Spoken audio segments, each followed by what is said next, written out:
parents.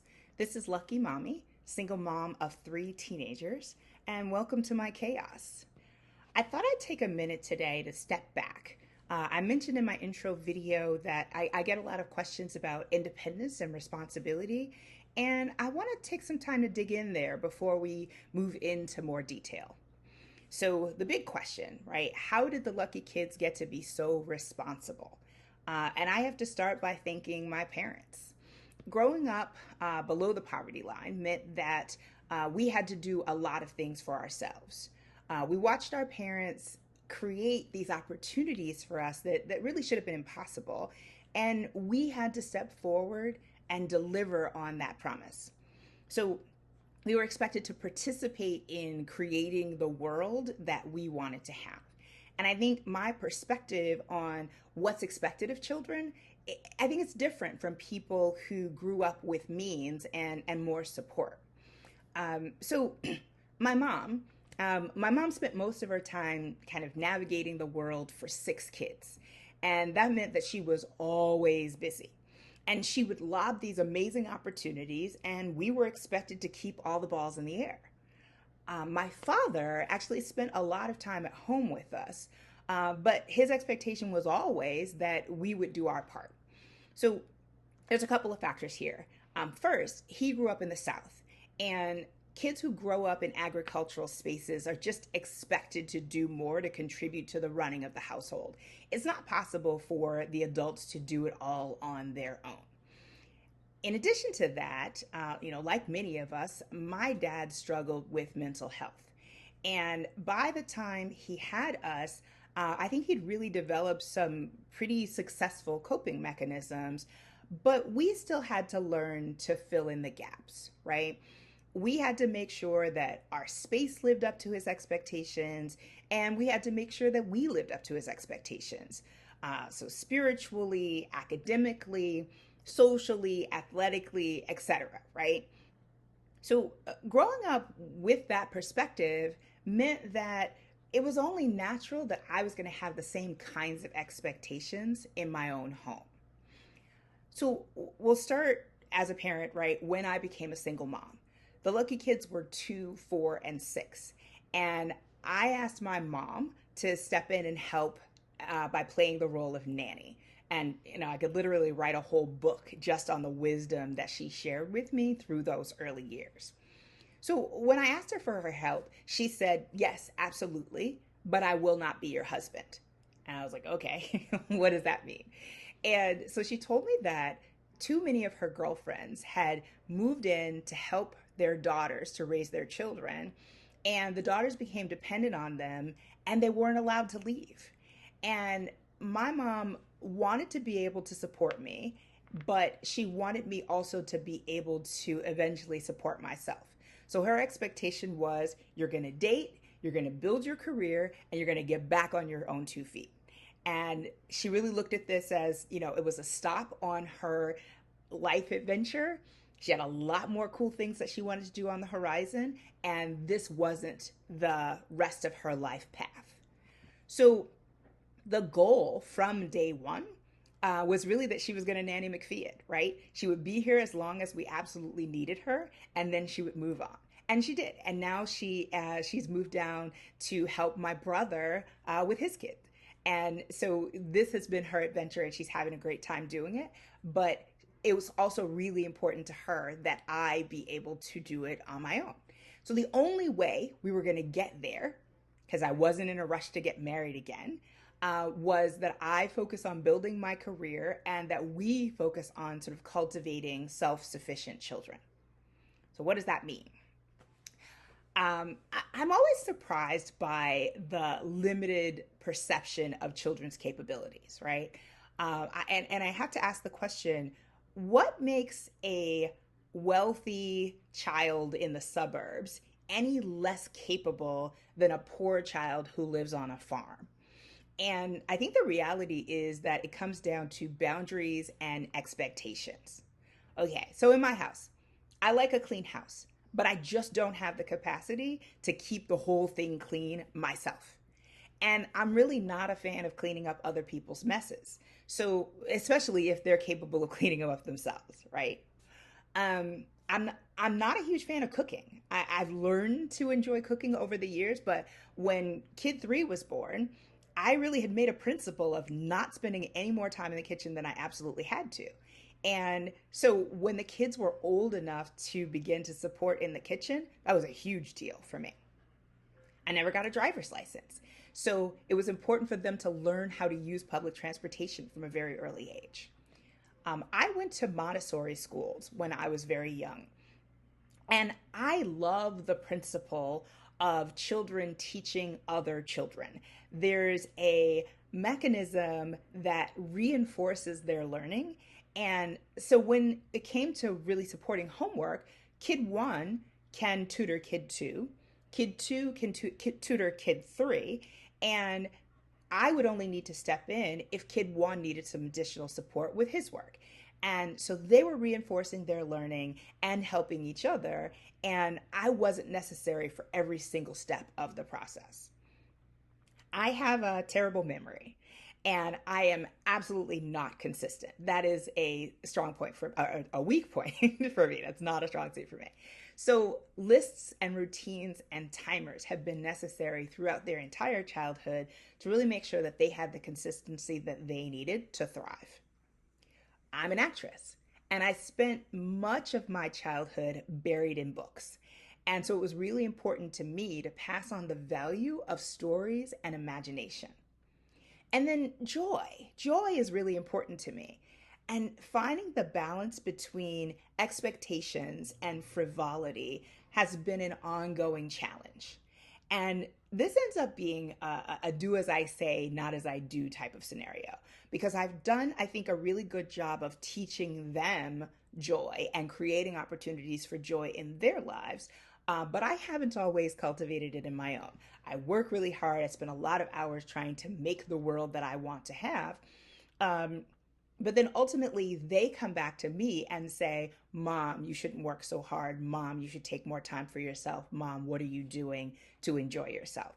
And so I feel like I must be getting that right because they're reflecting that value back to me. So I'm going to dig into all of that as we continue to go this season. But I thought it was important to step back and really look at the bigger picture. So while I've always had high expectations of the lucky kids, I've also lived by some really specific principles and rules for simplicity. I love simplicity. I try to be conscious of not making the oldest child or the girl child responsible for everything in the house. Um, Division of responsibilities really should be age based, and it shouldn't have any. It shouldn't be impacted by like gender, right? It's really what are you capable of doing at this stage in your life. Growing up, I remember that some of the chores were gendered. For example, I wasn't allowed to take out the trash. Now, I wasn't like jumping to get trash duty, but I always thought it was weird that there was such thing as like boys' chores and girls' chores. And so I was really intentional about making sure that that was not a principle in our house and that everyone sort of could do anything. I try to focus on both self sufficiency and support. So the goal is not to have one person who's taking care of everyone or everything. The goal is that each of them be able to function independently, but also they can work as a team to get things done. I think I mentioned before, if they can walk, then they can begin to take on responsibility of their own things, right? So if you can pick it up, then you can put it back. Balance and transparency are really important. If one child feels like they're carrying the burden of being more responsible than they should be, then you are very likely to have a revolt on your hands. um, rotating chores every 3 to 6 months will reduce conflict, right? And it eventually leads to everyone understanding and being able to do all of the tasks in the house. And so that's really important. Um, I have feelings about tying allowance to chores. I think that can be really dangerous. So in our house, the principle is that everyone shares the responsibility of maintaining the house, and that's not a job, that's your contribution. But on top of that, I try to keep some things back that I can pay them to do. So I will, I'll pay someone to clean my bathroom because it's my bathroom and, you shouldn't have to be responsible for it. I'll pay someone to water the plants. So there's some sort of chores on top of their basic core responsibilities that they can do once their core responsibilities are complete if they want to earn a little bit of cash. I also don't have chores in the same way that the kids do. I work, I pay the bills, and it's always been clear that I don't share the responsibility for really maintaining the core household. Now, I take on more of a responsibility for cooking. I take on more responsibility for sort of general maintenance. But when it comes to chore time, you're not going to find my sock on the floor underneath the couch. You're not going to find my shoes in the middle of the floor, right? The chaos that's created in our general household is created by the children. And so they're responsible for maintaining it and really kind of keeping the chaos at bay. I also color code everything. That has been really helpful to kind of reduce battles in the house. So kid one is green, kid two is blue, kid three is purple, and I'm red. Backpacks, gloves, phone charger cords, water bottles, calendar entries, kind of everything you can imagine. I try to color code wherever I can. And then that means that we've got a consistency and a kind of a clarity that adds a lot of value. When the kids were smaller, we had whiteboard lists all over the house, like in every room. And these, I think, allowed the kids to have some consistency and ownership of their responsibility. So, bedtime routine, after school routine, wake up routine, daily chores, weekly chores, the steps for cleaning the kitchen, the steps for cleaning the bathroom, grocery lists, meal plans, etc., right?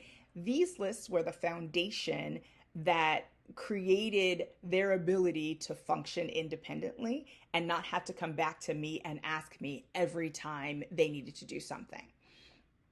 Now, they all have phones. So we use the Cozy Family Organizer app, and it's got a shared calendar, and it has capacity for all the lists that my heart could desire. I think we've got like 30 lists in there, and we use them pretty regularly. So I can color code the kids in the app, and then anything that's assigned to a particular person shows up in their color. And then everything aligns and communication is really clear. And I have loved this app. We've used it for years and it's been really, really helpful for us. So again, that's the Cozy Family Organizer app. I remember when kid two was about 11 years old, he came home from school one day and he said, Mom, you're not fair. And I said, okay, what's going on there? And he said, my friend gets $5 allowance and he doesn't have to do any chores to get it. And I said, oh, I feel really bad for your friend. And he was like, well, what do you mean?